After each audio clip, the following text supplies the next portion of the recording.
In this video, I'd like to talk about my experience with narcissistic abuse. Sounds like a heavy word, abuse.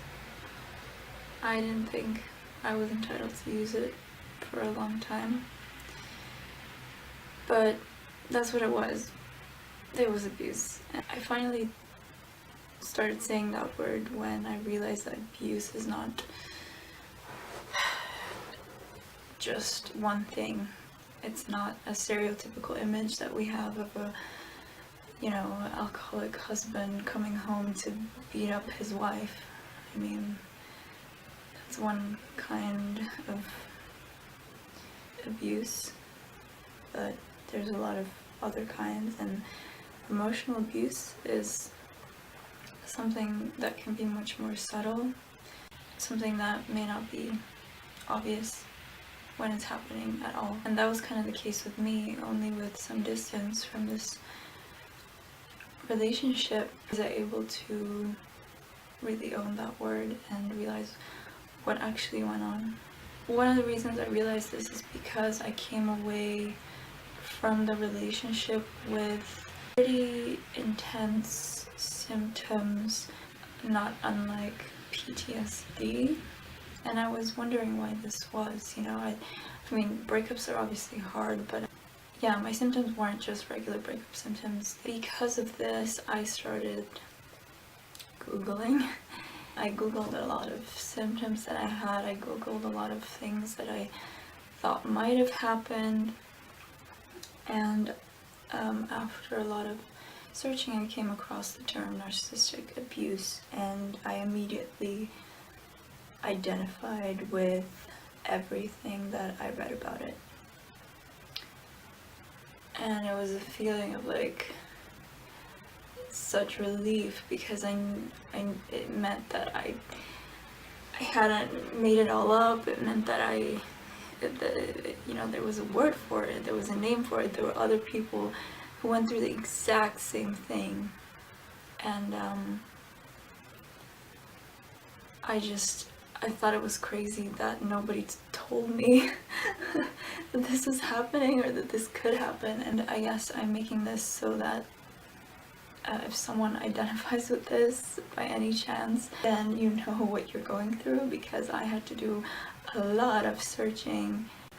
And I think there's not enough awareness about emotional abuse because we don't really talk about it, because it's unpleasant and because it's it's really personal and it's vulnerable. So just to give you an idea of what narcissistic abuse is, or what I went through, I thought I would read out the piece of text that I really identified with. It's literally just the wiki page of narcissistic abuse, and it pretty perfectly chronologically describes my 2-year relationship. Narcissistic abuse may also occur in adult-to-adult relationships, where the narcissistic person tends to seek out an empathetic partner in order to gain admiration of their own attributes and feelings of power and control.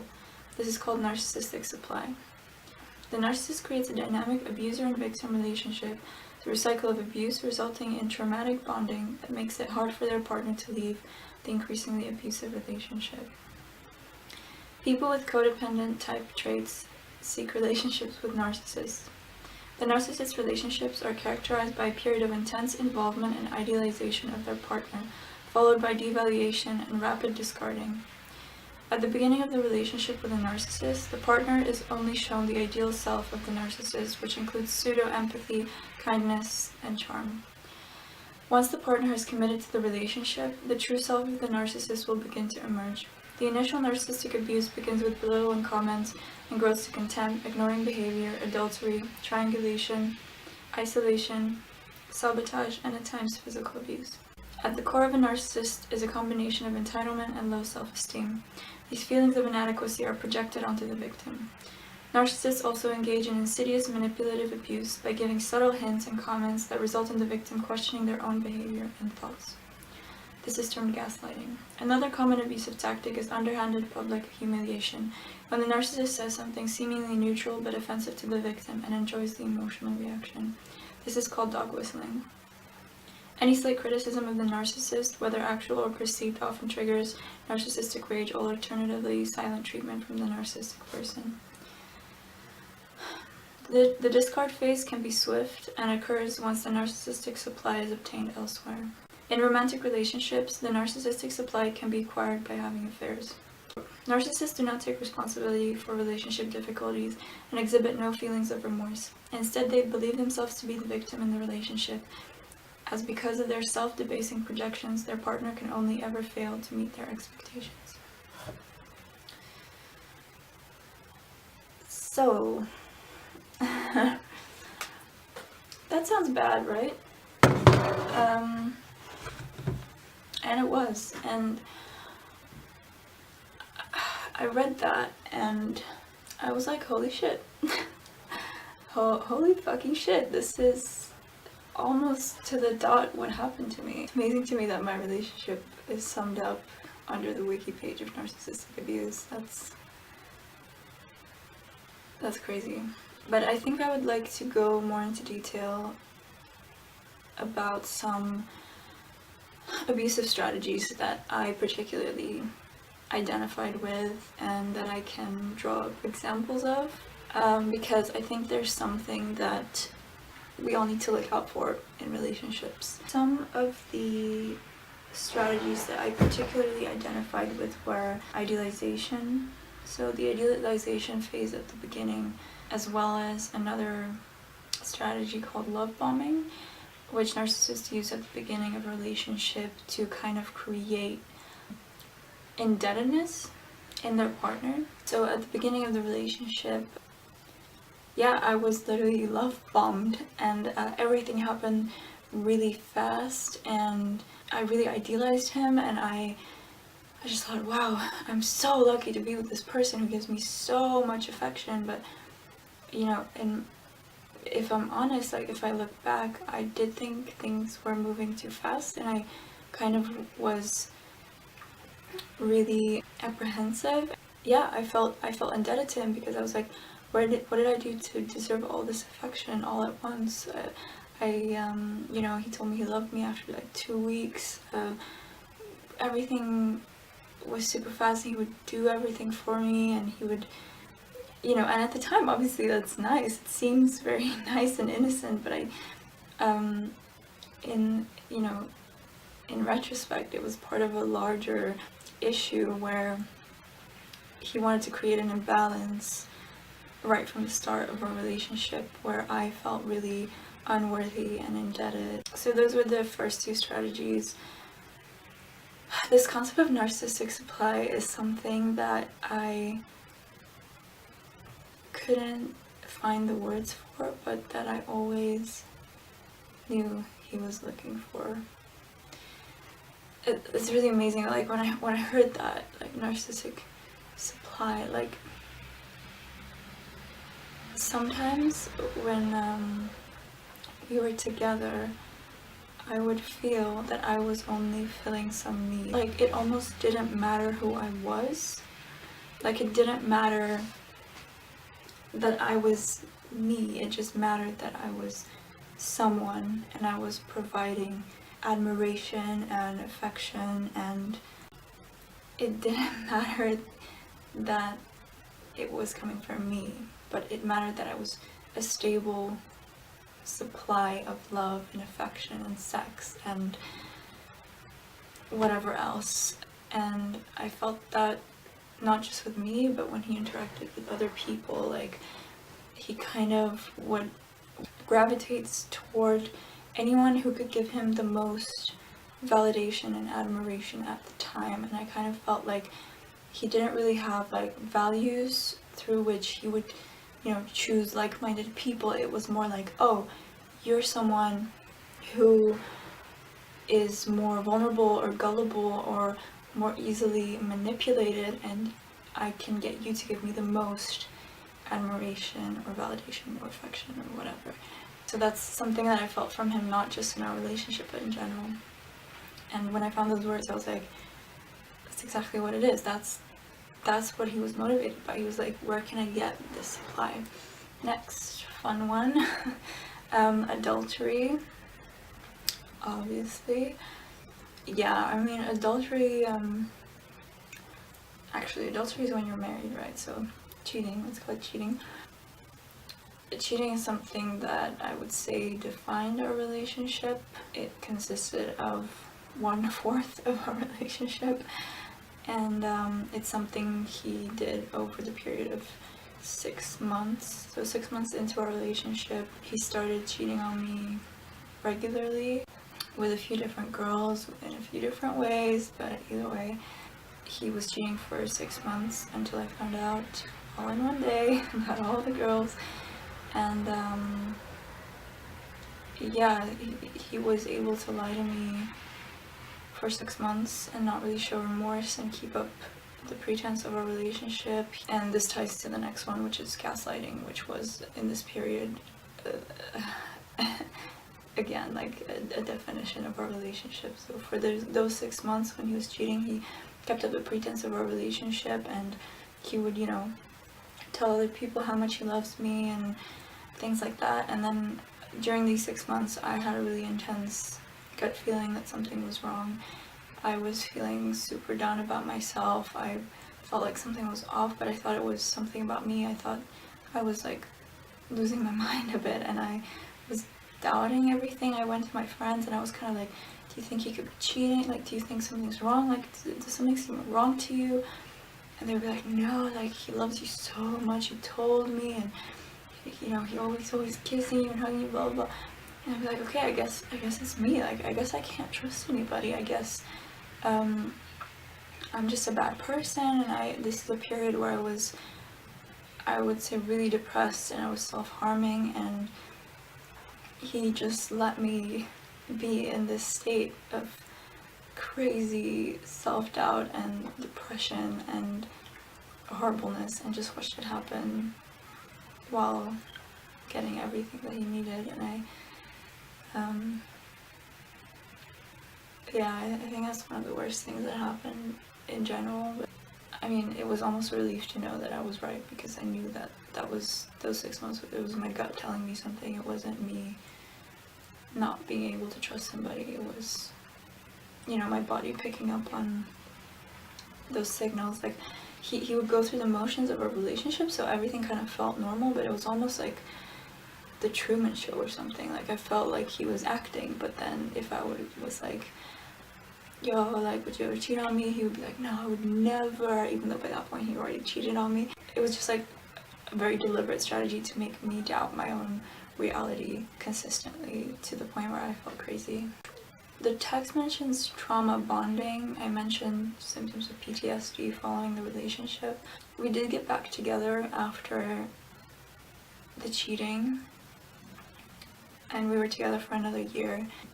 And I think the trauma bonding had already kind of happened, and I was really, even though I didn't ask for the relationship to continue, like, he was really wanting, you know, he was really asking for it to continue, and he wanted another chance and things like that. And, you know, I was very much in love, and it was really difficult to come to terms with the fact that the person that I thought I was in love with was kind of dead. And that's something that took me another year to sink in, that this like idealized person that I fell in love with wasn't real. It was like a figment. And yeah, sadly it took me another year to kind of realize that that person was never coming back, that this was just like a whole other separate you know, kind of shitty person. But it was super hard for me to end it still, and it really made me kind of understand why people stay in bad relationships, you know? I mean, I think from the outside it's super obvious to everyone that the relationship should end, and people can tell you like to leave them, and you can feel that it would be the right thing to do and that you would feel freer, but you feel trapped, and you feel like somehow you have an overwhelming feeling that your life would be worse, because the trauma bonding I think really happened when all this cheating happened, and I was really traumatized by it, and he was still one of the main people to comfort me about it, and he remained one of the main people who comforted me, because he was the other person in the situation and we stayed together. So the trauma bonding kind of happened because he was the source of all my pain, but he was also there to comfort me from that pain. So it creates like a weird cycle. And today I wanted to talk about triangulation, because this is one that I also like can't believe that there's a name for, because it's something that I knew that was happening, but I couldn't like put my finger on it. But this is what it is. So it's basically bringing a third person into the relationship, and in my case it very much felt like he would deliberately make really close friends with another girl and then bring her into the relationship sort of in opposition or in competition with me. So it felt very much like I wouldn't have a problem with him having female friends, but it was the way it felt like he was pitting us against each other. But then he would always say like, oh, she's just a friend. But he would do things that would make me feel like he was like forming like a line of girls behind me, so that if I were to go away, I could just immediately replace me. Like, that's what it felt like. That's what I felt like he was doing. Obviously, he wouldn't admit to any of this. He would just be like, oh no, they're my friends. So, for example, we would go over to his family house, and he would invite another girl who I didn't know at all, but she knew his family really well, and I don't speak the language, so they were all talking, and I was feeling like the third wheel. I didn't feel like the girlfriend at all. I felt super excluded. I didn't know her, and he wasn't even trying to get us to be friends or really introduce us, or try and make us all comfortable and like make me feel like the girlfriend and then make her like the friend. Like, he really kind of left me, I guess, to feel insecure. And she also like slept over there with us that night. Like, I just didn't understand why he was inviting her the same time as I was there. It felt very orchestrated, and looking back, I think it totally was. Another time, he, specifically when all the cheating went down and I found out, and we were obviously in a really shitty place in our relationship, he reconnected with a girl from his past who he had previously had feelings for. And they started talking really intensely again, and suddenly he was acting like she was his complete, confidant, and he really needed her, and even though he had like broke contact with her for years. And then once we had our kind of reconciliation, or we were seeing each other again slowly, but I was obviously, in the midst of huge trust issues, he went on holiday with her, which is something that we never really did. Like, we did it once at the beginning of our relationship, but since then we didn't.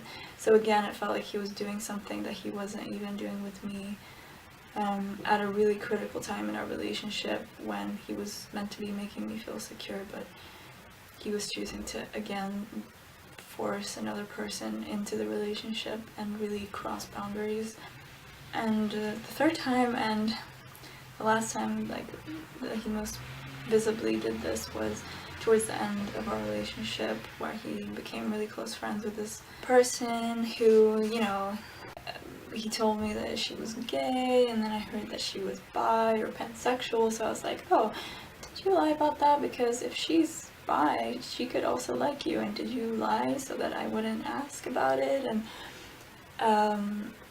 he would, constantly bring her up and say like, oh, she would like this, and oh, I'll take her there, and I'm gonna help her out with like the most like minuscule things. Or he would like, he wouldn't prioritize time with me, and he would just constantly talk about all her achievements and like her business. And I didn't even know her. We never interacted. He kept the worlds very separate. Again, it wasn't like, he was like, oh, let's all hang out together, then we can all feel comfortable. Like, none of that. It was very much, it really felt like he just always wanted me to feel threatened by somebody, and he always made sure that someone was in that position. He had someone, like almost like a backup, who would give me that feeling of insecurity and doubt. Yeah, those are the examples that I can think of for now. So those were some strategies that narcissists commonly use. I would also like to mention a few symptoms that I experienced. So these kind of go along with the strategies, but this was more kind of the effects rather than the intention. Another thing that occurred was that I became deeply isolated, and I don't think that it was just my own doing. I did self-isolate a lot later in the relationship after we got back together after the cheating, because I felt really ashamed about the decision to stay with him, and also because I felt really judged by everyone around me who really disapproved of that decision. So in that following year I became really isolated, and somewhat of my own fault. But initially, in the first year of our relationship, I think he really made it a point to isolate me from my friends. It got to a point where, especially during the gaslighting, cheating period, I think he kind of needed to isolate me from my friends because he was so afraid of me finding out what was really going on, and he made, I think, a really conscious effort to isolate me, make me doubt my own friends, and like create a dependency between us where I kind of trusted him over anybody else. And this was really a period where I kind of felt like I was in like a locked tower and he had the key, and then that was my passage to the outside world. And that sounds fucking crazy, but that's just literally how I felt. I felt like it was me, him, and then my friends, and like he was this like filter through which I was only allowed to see things, you know? And that was a really scary time. Isolation was a big one during our whole relationship, and the reason I know it's tied to the relationship is because the minute it ended, I reconnected with so many people and I was more social than ever, so it definitely was to do with the relationship rather than like my personality or something. I mean, if you think about it, isolation is a really clever strategy, because if you're able to isolate someone, then they become really easy to manipulate and to lie to, and yeah, that's exactly what happened. And it was really easy to manipulate because he was kind of my window into the world. That's what he became, because I trusted him so much that I thought he was the best person for that, but he obviously really wasn't. But yeah, that was one of the hardest things that I kind of had to go through a lot of the relationship alone, because I was either being isolated or I was self-isolating, and it was only afterwards that I was really able to talk about the relationship with other people without a feeling of shame or a fear of being judged. So another symptom I found in narcissistic abuse was that you're willing to put aside your own needs, your own desires, your own goals to try and fulfill the needs of your narcissistic partner.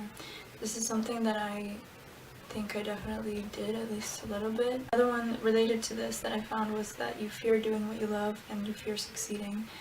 I don't know why, but for some reason, me succeeding and me having my own life felt like a threat to my relationship. So I felt like if I took the time to take care of myself and you know, take some time and actually like think about what I need and what I want and take my time to pursue that stuff and see just my friends, it would take away from the relationship, and I wouldn't have enough time to satisfy him and to serve his needs and be available for him, which again is, yeah, super unhealthy. And I don't think it's just something, like, I don't think it's just the way that I am.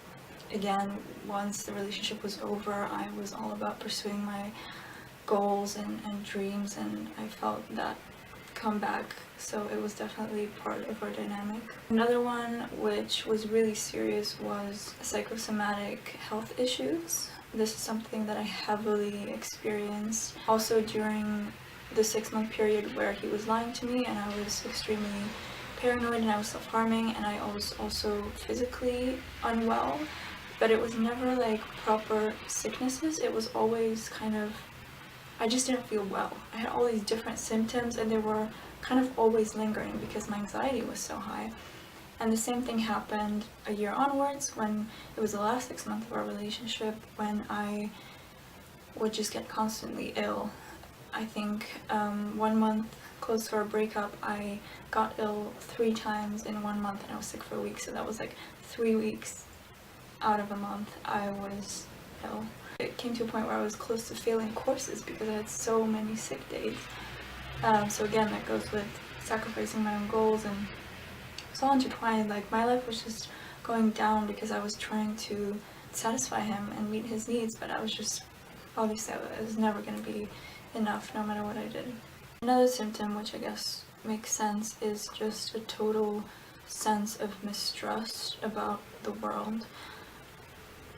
While we were together for that year after he had lied to me, I couldn't shake the feeling that everybody was lying to me. I was super paranoid that people were hiding things or not telling me things, talking behind my back. I just really saw the world in a negative and evil way. I just thought everybody was scheming, and I couldn't shake that feeling until the relationship was over, when I started trusting people again.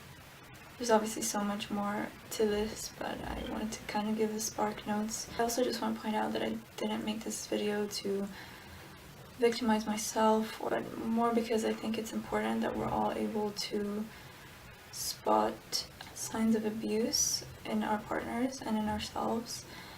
We all deserve to feel safe and valued, and I just want to encourage anyone who's made to feel constantly bad or insecure at the hands of their partner to think about leaving that situation. And I understand that even though it seems simple to leave a situation that's bad for you, it's not simple at all. It's really complicated, but I know for sure that after that painful separation is over, you're just gonna feel liberated